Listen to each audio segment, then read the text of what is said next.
বিরামহীন প্রচারণায় ব্যস্ত সময় কাটছে নারায়ণগঞ্জ ৪ আসনের স্বতন্ত্র প্রার্থী মোহাম্মদ শাহ আলমের।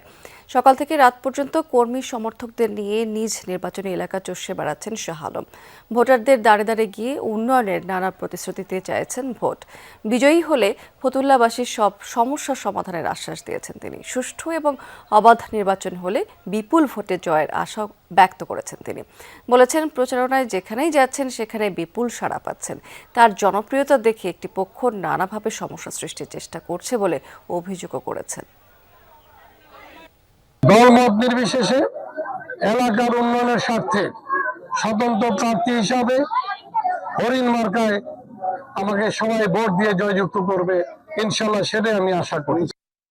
গাজীপুরের টঙ্গী বাজার এলাকাতে ভোটারদের দাঁড়ে দাঁড়িয়ে যে প্রচারণা কার্যক্রম চালাচ্ছেন বিএনপি নেতাকর্মীরা।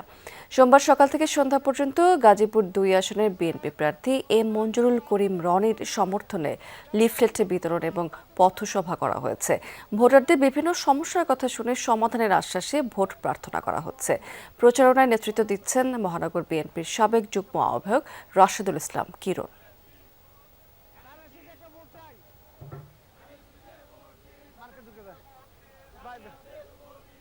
দেশের উন্নতির জন্য, অগ্রগতির জন্য আমরা ধানের শীষকে ভোট দিব।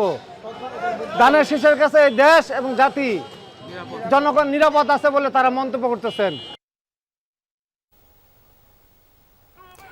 এদিকে তারেক রহমানের আগমন ঘিরে টঙ্গীতে স্বেচ্ছাসেবক দলের আনন্দ মিছিল অনুষ্ঠিত হয়েছে।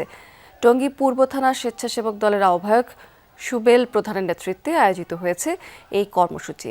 মিছিলটি টঙ্গী হোসেন মার্কেট থেকে শুরু হয়ে ঢাকা ময়মনসিংহ মহাসড়কের গুরুত্বপূর্ণ পয়েন্ট প্রদক্ষিণ করে টঙ্গী চেরাগালী বাজারে গিয়ে শেষ হয়।